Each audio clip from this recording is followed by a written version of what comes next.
আসসালামু আলাইকুম। FR vlog ভিভোর Y20 মডেল। তো এই ধরনের ভিভোর অনেকগুলো ফোন রয়েছে যেগুলোতে কোনো প্রকার ওয়াইফাই লাগবে না, ডাটা লাগবে না, পিসি লাগবে না, কোনো টুলস লাগবে না, এমনিতে মাত্র 1 মিনিটে লক খুলে ফেলতে পারবেন। তো প্রথমে একটু দেখে নিন মোবাইলটাতে লক অবস্থায় রয়েছে। তো এখানে লেখা দেখতে পাচ্ছেন রয়েছে not signed in shed up phone. তো এর মানে হচ্ছে এটা এফআরপি লক অবস্থায় রয়েছে। তো এখান থেকে কাজ শুরু।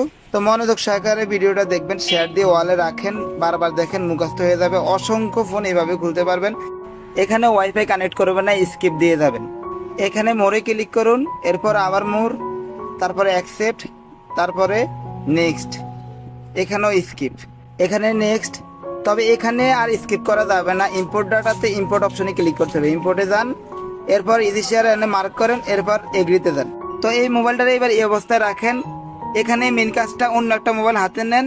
তো ওই মোবাইলটাতে একটা কুইক শর্টকাট মেকার ইনস্টল করবেন আর একটা ইজি শেয়ার ইনস্টল করবেন। কুইক শর্টকাট মেকারটা অবশ্যই গুগল থেকে নেবেন, প্লে স্টোর থেকে অরিজিনালটা পাওয়া যায় না। এরপর ইজি শেয়ারটা ওপেন করে ফোন ক্লোনে যান, এরপর ওই মোবাইল লক থাকা মোবাইলটির সাথে কানেক্ট করান।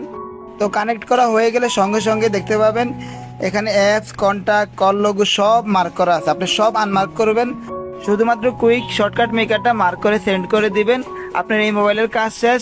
তো এখানে ইজি শেয়ারে যদি বারবার অ্যালাউ চায় তাহলে অ্যালাউ দিবেন, অ্যালাউ দিয়ে তারপর কাজটি করবেন। তো আপনার এই মোবাইলের কাজটি শেষ, এই মোবাইলটি সরিয়ে রাখুন। এবার আপনার লক থাকা ফোনটি হাতে নিয়ে আপনি উপরে অ্যারো চিহ্নের এখানে ক্লিক করুন, অ্যাপসে যান, এরপর কুইক শর্টকাট মেকার ওপেন করেন। তো এখানে ইম্পোর্ট কিওয়ার্ড টু ফিল্টারে যান, এরপর টাইপ করুন ফ্যাক্টরি টেস্ট।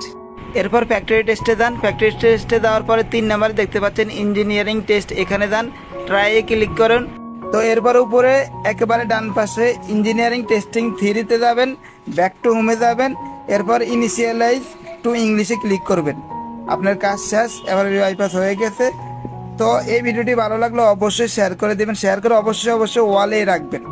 তো এই ধরনের ইম্পর্টেন্ট ভিডিও আমি সবসময় আমার পেজে দিয়ে থাকি, অবশ্যই আমার পেজটা ফলো দিয়ে দিবেন। আর ভালো থাকবেন।